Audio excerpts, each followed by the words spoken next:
This is the Purple Passion Project with host and clinical sexologist, Dr. Stacy Friedman. This is your go-to podcast for raw, real, and irresistibly juicy conversations about sex, intimacy, connection, and everything in between. Whether you're feeling a little stuck in your love life, curious about what turns you on, or just craving conversations that actually matter, you're in the right place. So now, please welcome the host of the Purple Passion Project, Dr. Stacy Friedman.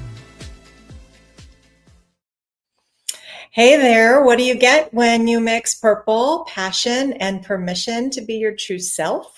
This podcast. Hello, I'm your host, Dr. Stacy, and this is the Purple Passion Project, coming to you live and unfiltered. And this is the show where we talk sex, intimacy, connection, and everything underneath the surface. Because let's be honest, small talk is boring and you're ready for the good stuff. So relax, drop your guard, and get ready for truth, laughs, and maybe a few gasps and a whole lot of passion. So today on the Purple Passion Project, we're going to go beyond the binary and get real about intimacy, identity, and what it means to be fully included. And I'm joined by someone who doesn't just talk the talk. She literally wrote lots of books on it, and she's a great friend of mine, and it's Dr. Kryss.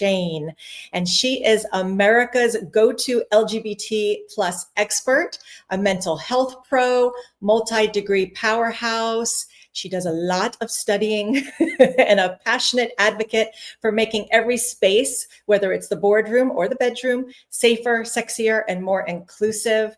And she's also an educator, a cast member of I Am Jazz, and a force behind shifting schools, workplaces, and legislation to better support the LGBT plus community. She's led a lot of rallies and major organizations, and Dr. Kryss brings activism and advice together like nobody else. And I'm so excited to have her on the show. So whether you identify as part of the LGBTQ community or you're an ally looking to love better, learn more, try to help people feel more included, open your heart, open your mind, this episode is for you. So we are going to welcome Dr. Kryss. Hello. How are you? I'm fantastic. I'm in my purple passiony best. And Dr. Kryss loves rainbow, and I try to wear my rainbow. So we each try to do what the other person likes. So that's pretty awesome because everything with Dr. Kryss is rainbows, and everything with me is tie-dye. So tie-dye. So anyway, welcome to the show. I'm glad that you were able to come and talk with us today. Happy to be here. Awesome.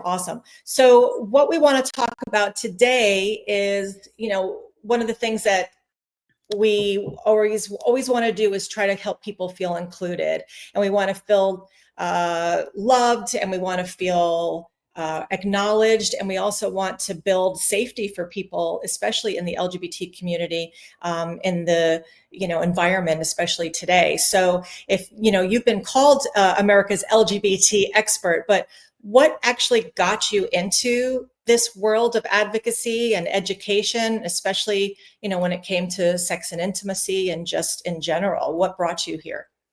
A lot of it for me was really realizing there are entire demographics of people that don't get acknowledged and don't get seen and don't get heard. And as somebody that I think just has activism in the marrow of my bones, I wasn't able to know that and then go on with my day like I didn't know it. Once I knew it, I couldn't unring that bell. And the more work and volunteering I started to do, the more people I met, the more stories I heard, the more I got to bear witness, and the more I got to be a better activist for myself and for all the communities.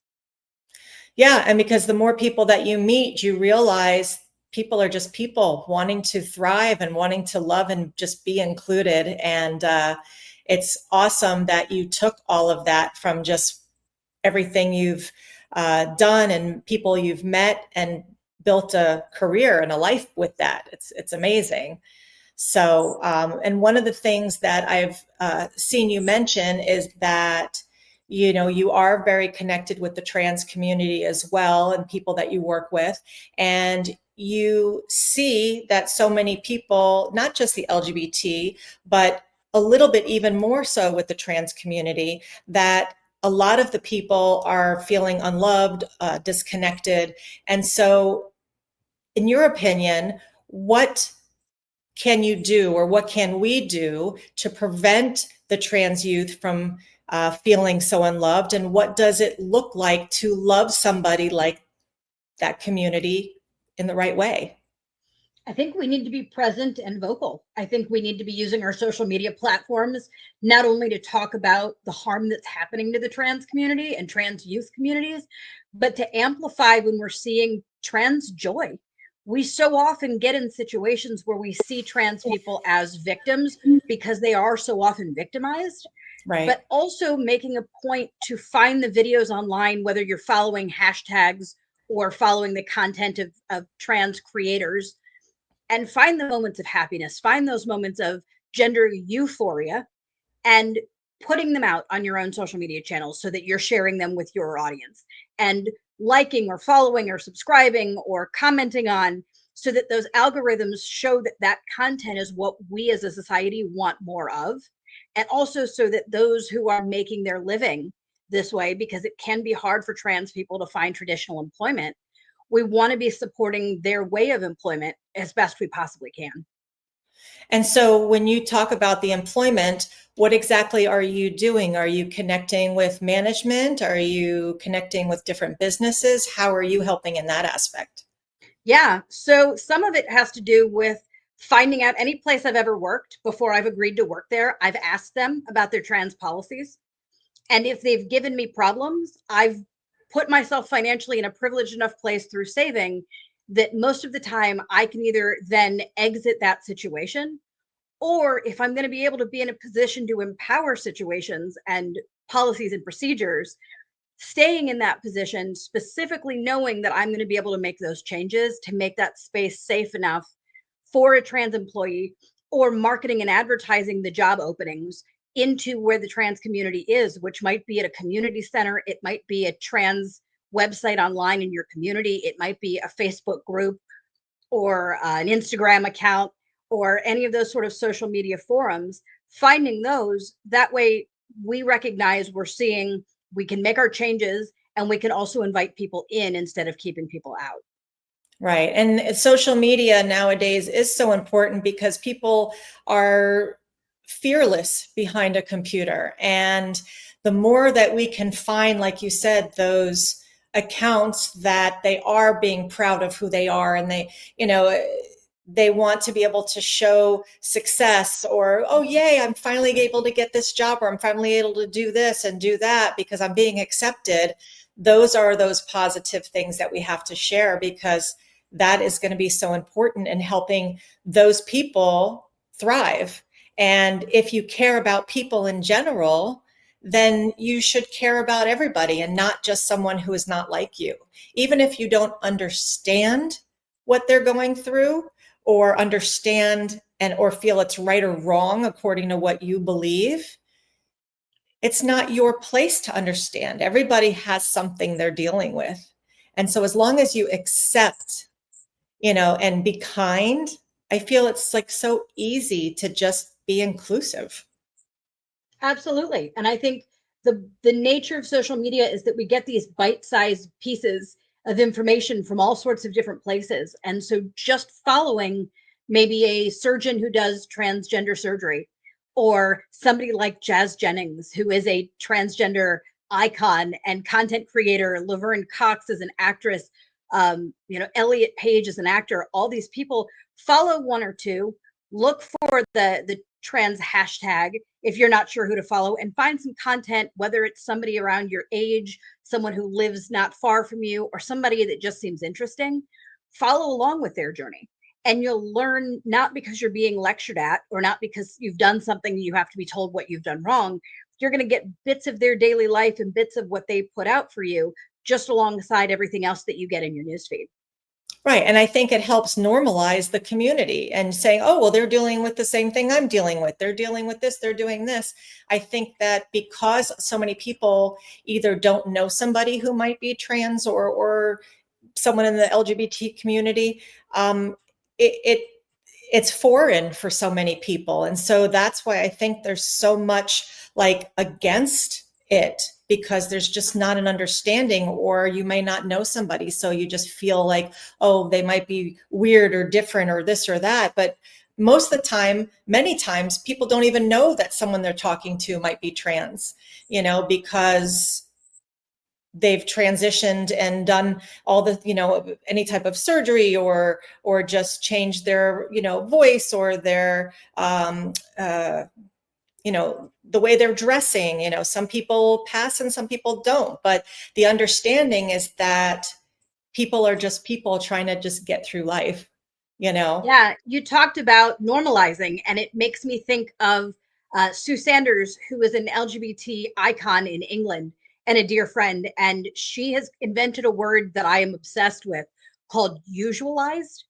And her take on it is, when we say that we're normalizing, that means that something is currently abnormal, which we inherently know is typically a negative thing. When you talk about usualizing something, it means that something is just unusual.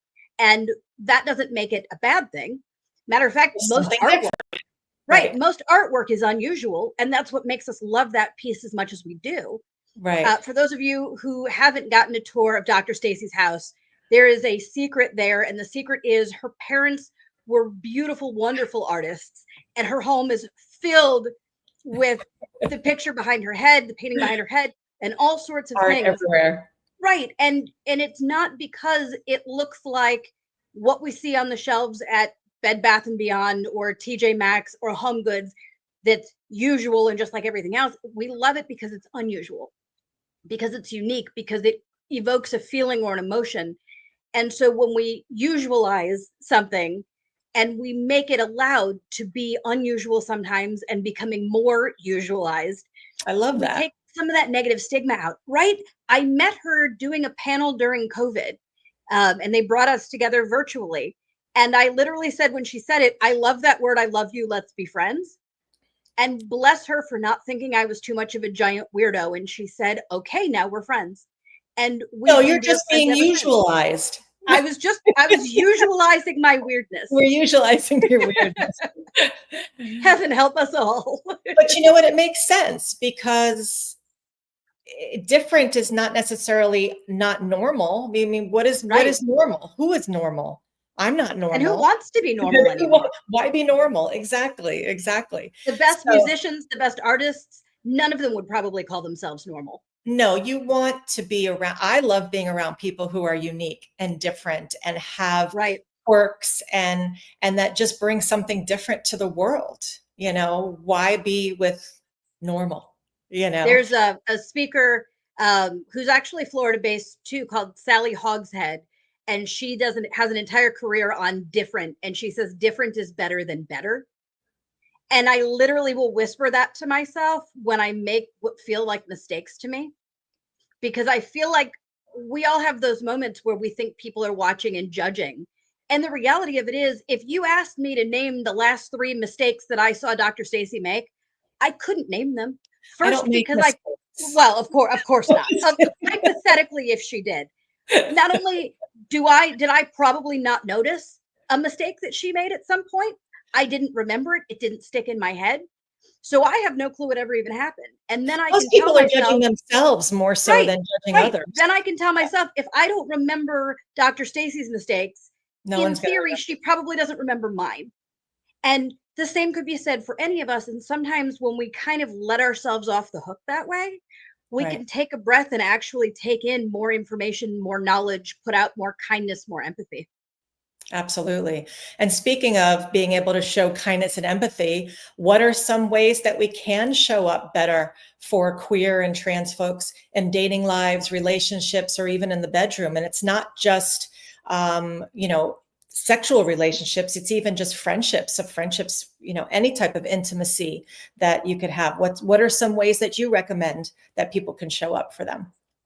I think the top one is really recognizing that people have their own unique experiences, and anybody who's an LGBT identified person is going to probably have some coming out experience stories. Right. They may or may not choose to share them with you. If they're trans, they may or may not want to share with you what surgical things they may or may not have had done. They might not want to share with you the name they were assigned at birth. Right. It may not be your business. Right. Or pictures from when they were younger, or any of those things that sometimes people ask because they're curious about a human. They don't always realize that that curiosity is really none of your business, and it can really hurt the friendship It if can that be person invasive. doesn't feel safe. Right. Yeah. It is invasive. And So, whether it's the sex or friendship, you only get certain information and you only get to do certain things when you have consent. right. So if that's the case and someone wants to ask questions, how do you recommend someone will go up to somebody? Let's say someone knows that they are trans and they're like, well, I don't know how to ask these questions. How can they show up and be respectful? We just ask, is it okay if we ask questions? What do you recommend something? It depends on the person. If the person is at an event where conversation is happening intentionally about the trans experience, they've probably put themselves on the stage specifically being open to having questions asked. And Questions, they'll let you know if you ask something that they don't want to answer, they'll politely decline to answer it. right? And your job is to be as respectful as possible when you're asking. And to Absolutely. and to be respectful if they decline to answer. They don't owe you an answer. You're not entitled to the information. If it's a person who's not on a stage and not doing speaking work about being trans, if it has nothing to do with your interaction with them, it's not your business. And it doesn't matter how much you're curious. Who somebody is isn't anybody else's business, the same way you wouldn't go to a grocery store and bump into someone and ask them what bra size they wear. I That's do that all the weird in time. nobody's business. Is that weird? You know Should I? what, Dr. Stacy? I'm not surprised by that. Your listeners are probably not surprised by that. Yeah, you and I walking in the grocery store is a dangerous thing. Yeah. You and I walking into anywhere together could be a dangerous thing. Exactly. That's so funny. But The Purple Passion Project goes to prison is not what I'm trying for here. no, we will stay away. Dr. Kryss and I will stay far away. Yes. So knowing that you're an advocate and you do speaking engagements and educate others, have you noticed a big impact on you and your relationships and how you view love and inclusion with your own personal situations? So I met my partner because he has a trans son. I was pushed to be on a dating app by some friends, including Dr. Stacy, who had the audacity to have very, very happy romantic lives and who had the audacity to want that for me. And so I made them a deal that for 1 month I would go on a dating app and I would weed out using all the filters, all the things that were a yes or a no for me and see where it got me. And I came across a face that I thought was attractive. And I looked at the profile and the first thing it said was proud dad to a transgender teen. Boom. And I swiped on him. And a couple of hours later, we matched and we started talking. And when we started talking, I didn't have my first name on my account because too many people were finding me because of the books and things I've written. I have too much of an online presence and they were getting kind of creepy. So I just put my first initial. So when we matched and we talked, he knew nothing about me. He knew nothing about what I did for a living. That's the best. Yeah. And we talked for a little while. And he asked me finally, he said, "You're learning all about me and you've asked about my son," because I wanted to know how accepting he was of his child. And, how do I learn about you? I don't even know your name. And I said, go watch I Am Jazz season 7, episode 1 for the first 15 minutes, and then come talk to me if you want to. And I waited 15 minutes and I figured he was either going to talk to me or unmatch with me. And I got very lucky that he decided to talk to me. And that's been 2+ years and we still haven't stopped talking. And I've been very, very lucky that it You means haven't that stopped I now have a talking? trans kid. No, we don't. He's a journalist guy and I'm a speaker. And between the two of us, there's not a whole lot of silence. Hey, Even the dog barks. It's all of it. it's all good. It's all good stuff. It's all good stuff. And Yeah. so when you're dealing with the trans community, how do you feel that labels may help or hurt when it comes to talking about identity, attraction, intimacy, things like that? Because everyone wants to throw us into boxes. And so sometimes it can hurt and sometimes it can help to help people understand who they are, who they're attracted to. What have you found? I found that we have to be careful that we are talking about features or personality types or whatever else that we're attracted to without turning people into a fetish, without wanting to cross somebody off your bingo card of sexual experiences, Right. and treating Right. people like objects. And when we're careful about that, we open ourselves up so people feel safer to talk about who they are and what they're interested in. And so it's a safety component. I think it's also a consent component. We know that there is an ongoing, probably forever debate over when a trans person who does pass or Yeah. is running stealth comes out when they're dating. There are some people who believe it should be on your dating profile. There are other people that feel like, but if I do that, I'll either get harmed in a hate crime, or somebody will treat me like an object and only want to date me Right. because of my body. Right. And neither of those are acceptable either. So, there's plenty of people that believe the only time anybody needs to talk about what is or isn't in somebody's pants is if sex is going to definitely happen. Right. And that's not just for trans people. I mean, it could be people for her who are LGBT. If I'm looking for a man and I'm pansexual and I'm looking for someone that will be open-minded to me being open to Mhm. other experiences, I don't want to have to start off with that right away, because I want people to get to know me as a person. And then when you build that trust and you go into the intimacy portion, then I believe, just like you said, to be able to say, okay, I trust this person. I feel safe. This is an intimate part of me. I don't need to let you know, if I don't know you that well, exactly who I want to sleep with. What's it Right, any business? especially in small communities where Right, you may see on a dating profile somebody that you work with, or your child's right. teacher, or your dentist. Yeah. They How have to much of be ourselves we careful. put out there. And whose business is it what we have or don't have under our clothing, Right. until or unless the person with us is going to be exposed to what we do or don't have under our clothing. Right. And then by that time, people already know who you are and they Mhm. can make those decisions. So I'm loving this conversation. It's definitely something that needs to get out there more, and people to be able to understand how to help and be an ally to others. But I want to just take a quick commercial break, and then we'll be back in about a minute and a half. So we'll see you in a Okay. few. Looking to reignite passion, deepen intimacy, or overcome challenges in your sex life?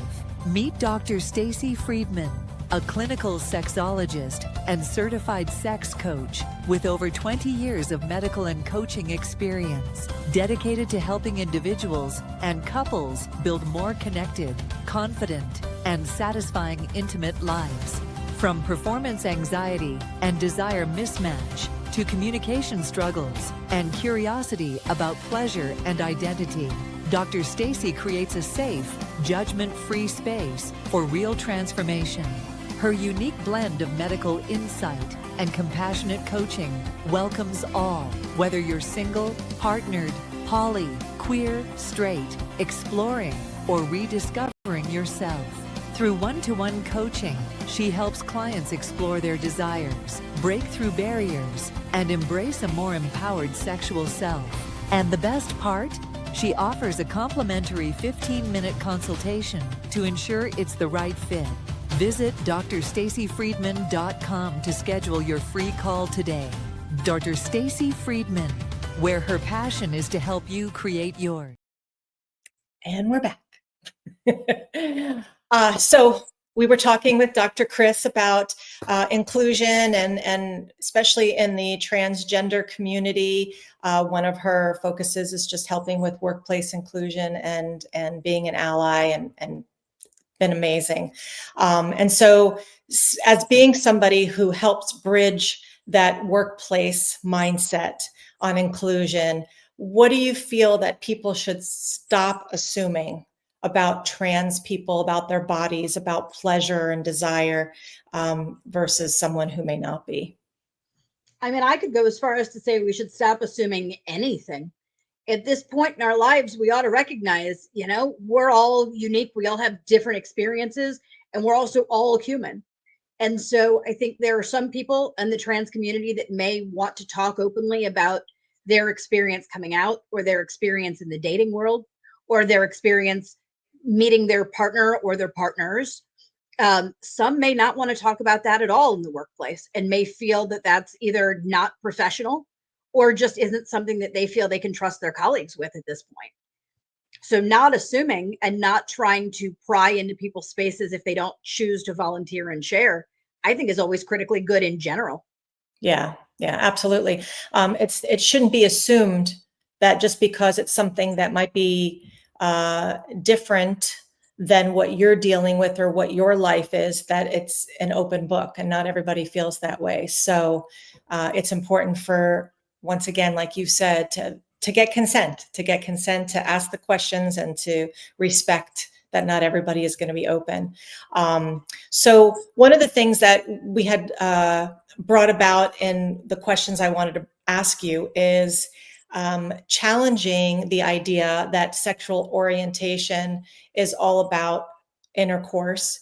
And what do you think about that? Is it all about just intercourse and who you want to sleep with, who you want to? Oh no. I mean, I think most of us started to have, some version of a crush on somebody when we were pretty young yet. I think I was about 5 years old when I had my crush on Peter Jennings on the news. I just thought he was so intelligent. I don't know. He was my favorite. And, sitting and watching him on TV every night, I didn't understand anything about the world around me yet, but I knew that he seemed like a nice man. And I knew that he seemed very well educated and well spoken.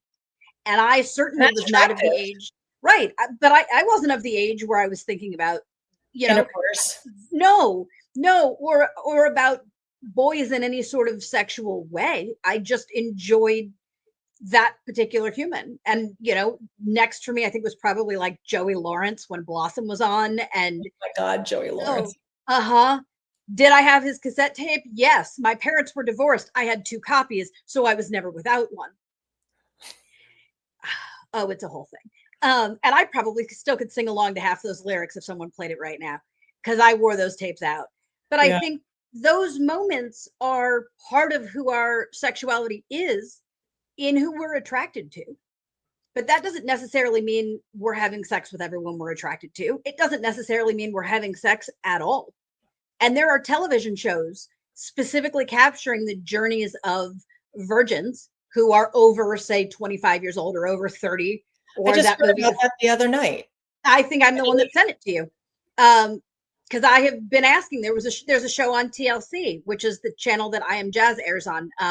A show called Virgins that Yeah, follows Deanna told four. it to me the other I'm night. the one who told Deanna. Oh, okay. Well, she told That's why. me, and I was Yeah, like, I want to watch this. right. And it follows the story of 4 people who I think are all over the age of about 35, and what their personal stories and journeys and experiences are in being over 35 and being a virgin, including one person of the 4 who is married and divorced and still a virgin. And there are probably more people we know than we even realize. There are people we know that probably have never had sex with their current partner because the partner has, say, erectile dysfunction, or Oh, there's maybe many because reasons. maybe somebody's going through menopause, and so the sex isn't happening in their relationship for many, many months. I think so often we assume happy couples mean lots of sex, and sometimes happy couples mean no sex at all, but the intimacy is happening through the hand holding or the sharing of jokes or the snuggling or having an intellectual conversation that's intellectually stimulating to both of them. All these certain things that we're into Right. don't necessarily have to do with an actual physical act of intercourse. Right. And what I tell people in my practice all the time is that you don't have to have intercourse Right. just to be having sex, because sex could be so many things. I know for years, I had 6 years of painful sex where I literally was not able to have intercourse. Okay. And here I am, a sexologist, not able to have sex. And that's one of the things that actually got me very interested in working as a sexologist, is because I had to figure out, I was so used to just living as a sexual being and being like, okay, I'm going to go have sex. I'm going to go have intercourse, intercourse, intercourse, intercourse. How do I have sex without intercourse? And Right. so there's so much, whether it be pain, surgical, like you said, ED, Mhm. menopause, there's so much that you can do for your partner, for yourself, that just because you can't actually have intercourse doesn't necessarily mean you can't have sex. Can't that, and also, like you said, it doesn't necessarily mean that just because you're attracted to someone, you want to have sex.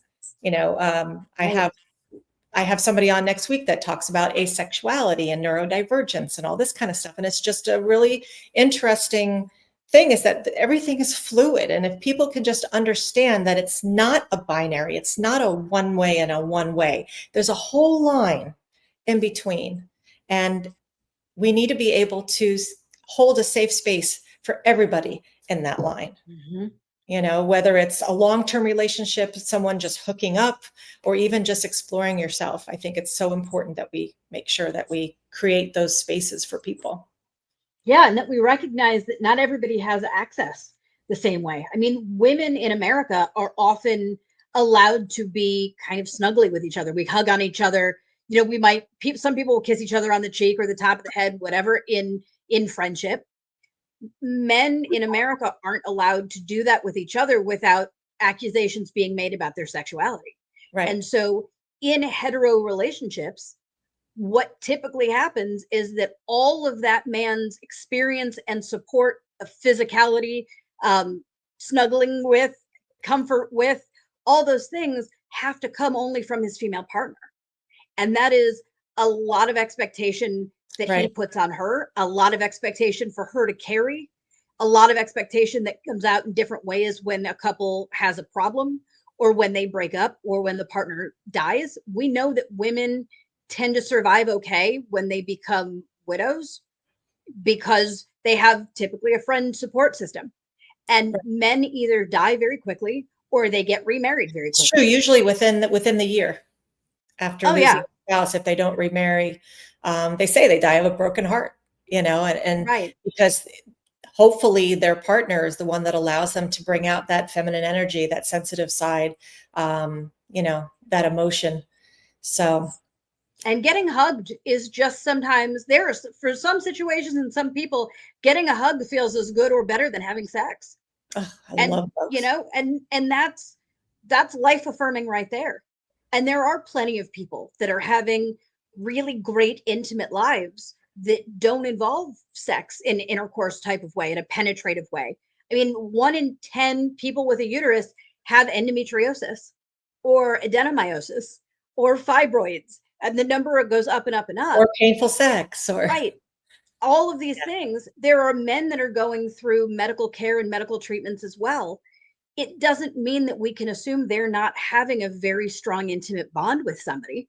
Right. They just need to be able to shift what that means. And for some people, it's figuring out when sex can't happen all of a sudden, whether for medical reasons or something else. How do we bring the intimacy into relationships? And I think that's why it's such a great thing that we're in a world where we not only get to have Dr. Stacy as somebody we can hire, but we get this time with her every Monday and getting free Dr. Stacy time, because nobody understands intimacy better than you do. And you're getting to teach everybody every week. And that's amazing. No, I appreciate that. And just the fact that I've gone through my own intimate and sexual journey, especially with painful sex, and saying to myself, this is, right when I was having children. So my oldest is 24. So for 24 years ago, it wasn't very known out there. I had gone to, I probably talked to about 45 doctors on the phone, and actually went to 9 to try to get some help. And when I'm dealing with this at 25 years old, no one teaches you what sex is without intercourse. So I am thankful in a way that I had this experience of having the painful sex, because now that it's my specialty and people are a little bit more aware, the doctors are more aware of what's going on, that they can help others. I mean, they told me, oh yeah, grab a glass of wine and just relax. I'm like, seriously? I am a sex god. I don't have to just take a glass of wine and relax. I want sex all the time. This is like, I'm telling him, I'm like, if I can't have sex, there's something wrong with me. Don't just tell me I have to relax. You know what I'm saying?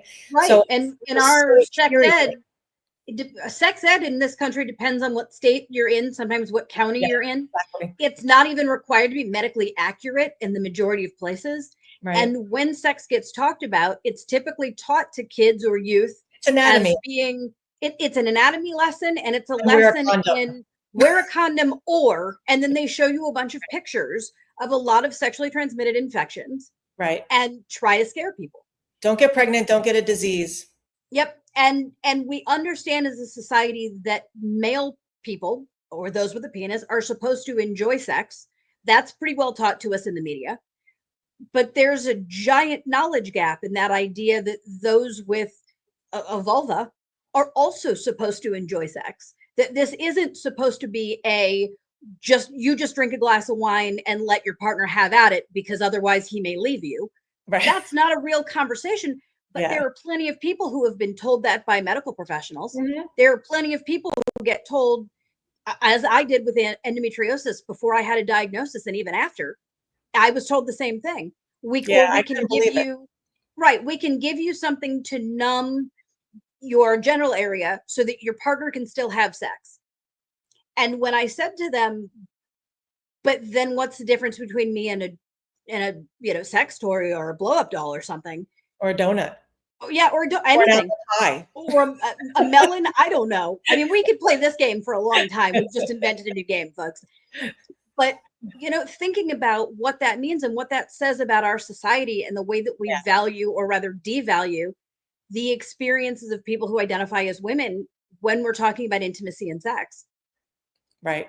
Right. Absolutely. And I think that just even people understanding others in the LGBT community can also help them understand that everyone is deserving of pleasure and everyone is deserving of understanding of how their bodies work. And just because you might be of a different gender or a different sexual orientation does not take away your right to have pleasure and be happy in relationships and be included in relationships. So, what is some of your advice for allies who want to potentially date and wind up meeting somebody across a different gender or identity spectrum, but they're afraid to say the wrong thing? How do we, help them kind of connect to other people without being offensive? I think some of it is just showing up and listening for a while. Use your social media channels and listen to the conversation that's happening. Pay attention to what's going on in the news. You can follow any of so many organizations, whether it's NBC Out, I think is on Instagram. The Trevor Project is also on all social media platforms. Right. Your local community or city or state's LGBT organization probably has social media. Follow it and pay attention to what's going on in the community of the people that you'd like to date. And that's not just for sexual and gender minorities. That's if you want to date outside your race. That's if you want to date outside your religion. That's if you want to date outside of your geographic location. Get to know Right. what's going on in their world so that you're learning about things and you show up as an educated person on the topic.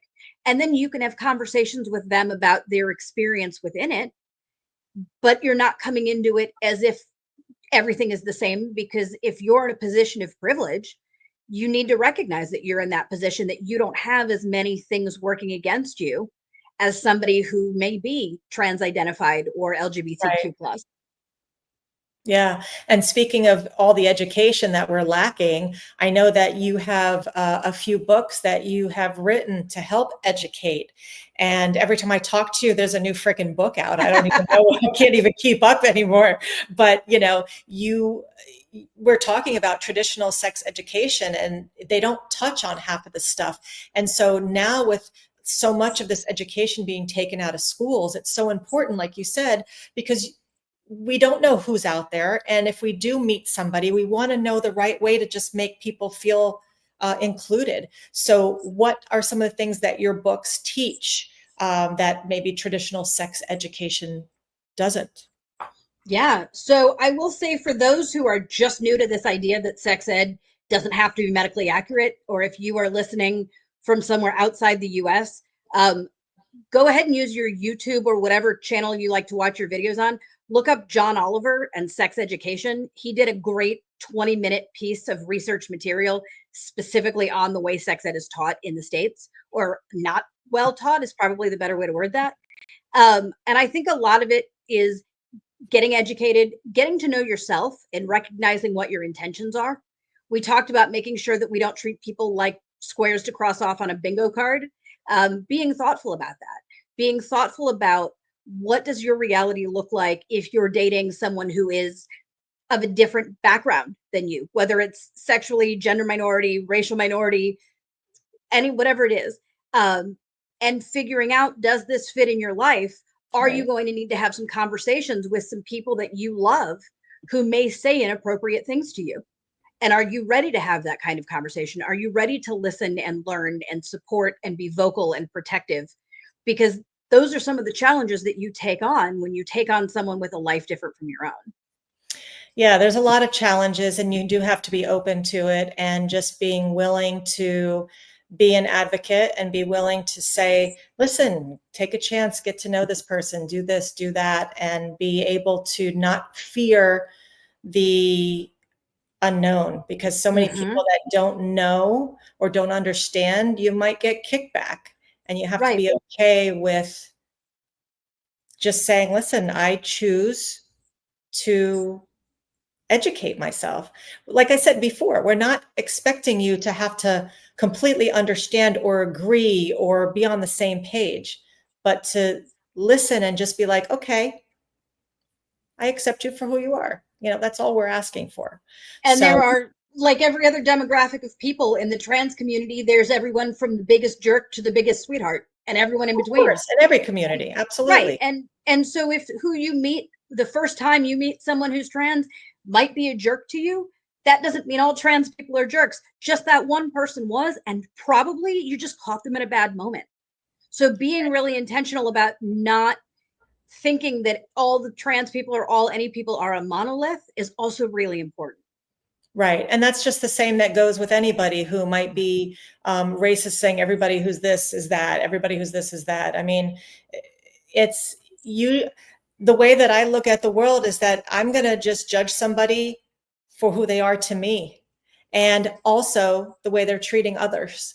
And if you're a good person, it doesn't matter if you're in a community that people might think are different or not good, because it's not about that. It's about the people, the person by themselves, who they are, as a person, because you're going to find yucky people everywhere, unfortunately, Absolutely. you know. But I want to take one more commercial break, and then we'll get talking. I have some more questions about your book, so we'll come Okay. right back to you. See you in a minute. Let's talk about toys. No, not the ones from your childhood. We're talking about the ones that make your bedroom way more fun. Whether you're flying solo or sharing the sheets with a partner or two, it's time to explore what a little buzz, tingle, or tease can do for your connection, your confidence, and your pleasure. Dr. Stacy isn't just a clinical sexologist and certified sex coach. She's also your personal guide to a whole world of adult play. On her website, you'll find thousands of carefully curated items to explore your wild side or deepen intimacy with your partner. From lubes and lotions to vibrators, bondage, lingerie, and more, everything is high quality, discreetly shipped, and hand-picked with your pleasure and comfort in mind. Because here's the truth. Pleasure is healthy, toys are normal, and adding a little spice to your love life can actually strengthen your relationship, improve communication, and boost your overall well-being. So go ahead, explore your fantasies, try something new, and turn up the heat. Click the shop link at drstacyfriedman.com and start your pleasure journey today. Dr. Stacy Friedman, where passion meets play. So speaking of your books, how many books do you have right now? 4 plus my PhD dissertation. That's it? So that's it so far. Come on, get to Hey, you have been named in the acknowledgments of each of my 4. So all right. Awesome. So speaking of your books, what is one of the books that you feel, if someone wants to get some support and understand the community a little bit better, which one would they start with? Would it start with book one, or is there? Well, the books are written for different audiences. Each one is meant to bring and teach LGBT plus inclusion in a different space. So the first book is for K through 12, which is parents, educators, community leaders, daycare providers, babysitters, anybody who's in and around or works or lives with kids. The second book is for those in the business world. So if you have a business, you're in business, you work for a business, that one's for you. The third is for higher ed, so colleges and universities. And then the fourth is for medical professionals in any level or type of medical profession. So depending on where you best fit would be what book best fits what your needs are. That's awesome. And I'm glad that you did one for medical, because there's a lot of people that are in medicine that don't understand, or, and believe it or not, I mean, in the medical field, and there's just so many people that don't know enough. When you have, for example, a GYN, and you Mhm. go to a GYN's office, and you would think that they would know a little bit, and then there's a man that has to sit in the waiting room who is someone who is trans, born female, trans man, and they don't know how to help that person feel safe or included, and they'll call that person back, and everyone will be looking, or you know what I mean? It's like, how can you treat these patients in a way that shows respect and keeps them from being outed? And you see that a lot in everywhere, and like you said, in the workplace and in the health field, it's all over. And so those books, I'm sure, have Sure. very helpful. I hope so. I mean, and I think regardless of what gender someone is assigned at birth, recognizing that our medical staff don't always know, Right. the paperwork in any given process isn't always set up correctly. And that doesn't mean it shouldn't be. That just might mean the trans person is the first trans person that's been through this experience. But Right. even looking at things like being able to have your name as the name you want it to be in your business or your workplace email, and that's not just for trans people. That's anybody who goes by their middle name instead of their legal first name, or that goes by a nickname. It's really hard when you introduce yourself one way and they see a different email. Well, what I don't. about, Oh, I'm sorry. Richard and Dick? Right. I had a friend who was Dr. Dick. He went by, Hmm. I know it sounds funny, but his name is Richard, but people knew him as Dick. And so if he had to do his name and everything, no one would have any idea. Dr. Richard be like, who's Yep. Dr. Richard? Right. But his Right. legal And name is Richard. yep. And when we make processes and products and things go into space where it's safe for Richards to be known as Dicks, then it also happens to work out that it benefits trans people. And Right. when we make decisions to benefit trans people, they also benefit the other people who go by a different Absolutely. name too. Absolutely. I So mean, often the news media tries to make us think, well, why should we all have to do something special they for a want, small right, percentage of people? right. As a general thought, if you know that saying a certain word hurts somebody or makes them more likely to die by suicide, I would think most of us would say, I'm going to not say that word then. Right. It can be that simple. And Simple. I it was can going to be say as just that simple, right? simple. And having conversations about our identities, including our sexualities, including our intimacy, including what makes us feel good or feel bad. There are some people that are huggers, for example. I love to hug my friends, but I don't like being hugged by strangers. I think it's weird. And there are some people that only want to be hugged by their partner, and other people that never want to be hugged at all. Right. I also have a weighted blanket that I sleep under. So my blanket hugs me. My dog hugs me. And those boundaries get to be my boundaries, and they don't have to have anything at all to do with Dr. Stacy and her boundaries. And it doesn't make one of us right and one of us wrong. They're just different boundaries. It's just something that I would respect from you. If I knew, I had one of my friends that hated to be hugged. And when every time she'd come over, even though it was in my like, oh, I just want to give her a hug, Sure. I'd just be like, hey, what's up? Right. That's her boundary. And if we would just respect people for what they need, how they want to be called, what they want to feel, what they want to be, how they want to be touched, why, like you said, why is it so difficult? Why is Right. it difficult? Right. And it builds in immediate intimacy with someone else when you respect their boundaries. Oh, When absolutely. sorry and fix it if you got something wrong, or you put your arms out and then you realize you shouldn't and you put your arms down. That's building that intimacy in that relationship because they see that you're trying, they see that you care, and you're making the effort. Right, right. So talking about intimacy, what do you feel that people can do tonight, for example, that can maybe help with more inclusivity and maybe being more connected in their own personal lives, whether it's a friendship, whether it's their intimate lives? I'm a big believer in letting people know something positive. I think we live in a world where it's really common, especially behind where the cameras are when we're on the internet, Yeah. saying the negative thing. I'm a big believer in look for the positive and then share when you have a positive thought.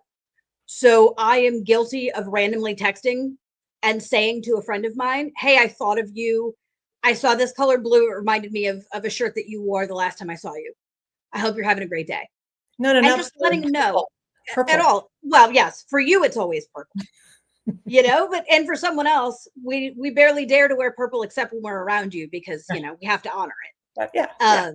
And so knowing that somebody is thinking of us in a fond way, or if you're in a room and you're hearing about a job opportunity and a friend is looking and you mention their name and you just let them know later, hey, I don't know if anything will come of this, but I was at this event, I somebody told mentioned somebody a job about and I you. mentioned your name. Knowing that you're being positively spoken about behind your back is a lovely gift. Right. And I think, the way I look at it, if I'm going to be crass for a moment, most of us poop about once a day, or at least once every 2 to 3 days. Usually. Right. Most of us have our phones with us in the bathroom. If you've got free time right then, if you've got time that you're scrolling the internet anyway, send a text message to a friend. Hey, just thinking about you. Hope your day is good. So it's inclusive to everybody. You want to Right. just include everybody, friends, lovers, relationships, family. Yeah. Right. Yeah. And for the guys who are doing that and who may do that to their guy friends, it might take some getting used to because they're typically not used to hearing that sort of praise and support from other men because we don't always treat that with value in America. Well, It's okay. Funny. It's funny that you say that because I was watching a TikTok the other day and they had this trend going on where a guy would call one of his best friends or a couple, he's got a group of some guy friends and he'll call to say goodnight. And they'll call and they'll be like, hey, bro, what's up? Hey, how you doing? Oh, I just called to say goodnight. Just thinking about you. Want to call and say goodnight. And they're like, huh? Like, yeah, Right. just call to say goodnight. They're like, are you okay? Yeah, I'm fine. Just want to say goodnight. You sure you're all right, bud? So just to do something nice or be kind to somebody, a lot of times men are not allowed to do that. Men are not allowed to just call and be like, hey, I was thinking about you, man, Right. And if that feels too weird to do, send a text. And send a text to, 5 people if you want to. I love you, man. Right. And it can be as silly as you want. It can be just like an emoji of 2 dudes hugging from some movie. You that never you know like. when Whatever it is. someone Right. needs. Right. And there's no such thing as too much love. And there's no such thing as too much support. And there's no such thing as too much acknowledgement. And in the world that we're in, where everything is moving so fast, and everything can sometimes feel like the world's on fire all around us in so many literal and figurative ways. That moment where somebody's phone lights up and they think, oh God, now what? And what they see is a kind message from you. Someone's thinking of It's me. amazing. In a positive way, too. It's an amazing gift you give. It costs you almost no time and absolutely no money. I posted something the other day on Facebook, and it says right here, they asked, why is it important to be kind? And I said, because we walk past hundreds of people every day, and none of them wear signs that say, I'm grieving, I'm exhausted, or I'm barely holding it together, but they are everywhere. Kindness might be the only softness that they receive today. So I love that you said that. I actually just got goosebumps because inclusivity doesn't just mean people who may be different or, something that you don't understand, but it's everybody around you. Everybody has something that they're unsure of, that they're dealing with. And just to be able to, like you said, pick up a phone, send a message, say hi to someone on the street, walk by, smile, it can mean so much for somebody that you don't even realize. So I know that we're getting close to the time, but I know that speaking of, I am Jazz, Jeanette Jennings, Jazz's mom, has a charity, and I know that you have something that you wanted to shout out because she also works very close with the LGBTQ community. And so I wanted you to have a few moments to talk about it. Oh, I'm happy to talk about Trans Kids Purple Rainbow Foundation. Supports transgender youth. Right, another purple. 100% of my author profits for all 4 of my books go to the organization. Also, anytime that I'll ever have money to spare, and sometimes even when I don't, because I just believe so much in it. It's a great organization to donate to. It supports the different needs of transgender youth. Sometimes that means contributing to a large party for trans kids where they just get to be around other trans people and celebrate themselves. Sometimes it means money that goes towards other forms of support, whether it's mental or physical health care. At a time that we're in right now where politics is doing what it does, it is more important than ever to have these sorts of organizations. They are big proponents also of using the Trevor Project as a lifeline. So for those of you I need who that may be now. struggling, yeah, now that 988 has taken away its option specifically for LGBT people, Trevor Project has picked up on that. It is my hope that some of the wealthy people in the world will back that 988 and it'll come back.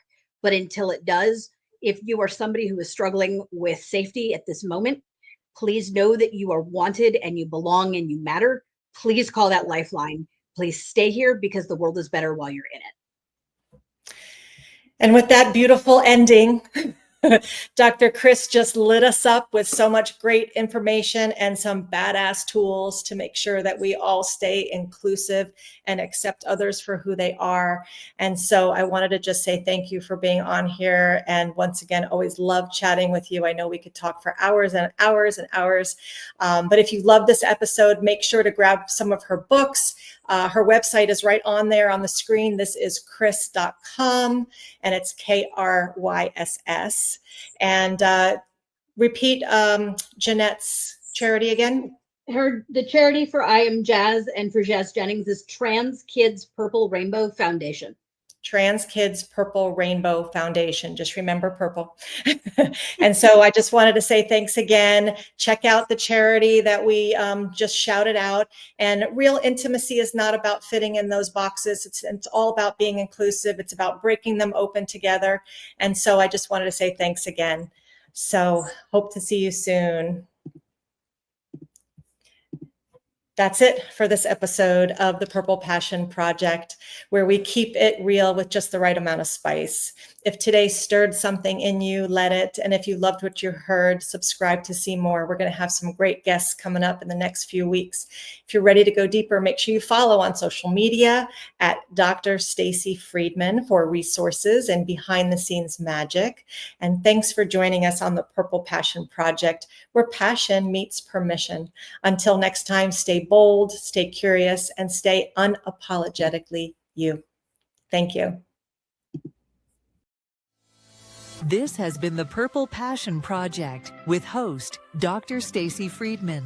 Tune in each week as Dr. Stacy breaks down walls, busting myths, and gives you permission to want more with no shame, no filters, and definitely no small talk. Check in every Monday, 7 p.m. Eastern, on your favorite streaming platforms. We look forward to seeing you next time. Be sure to visit drstacyfriedman.com to learn more.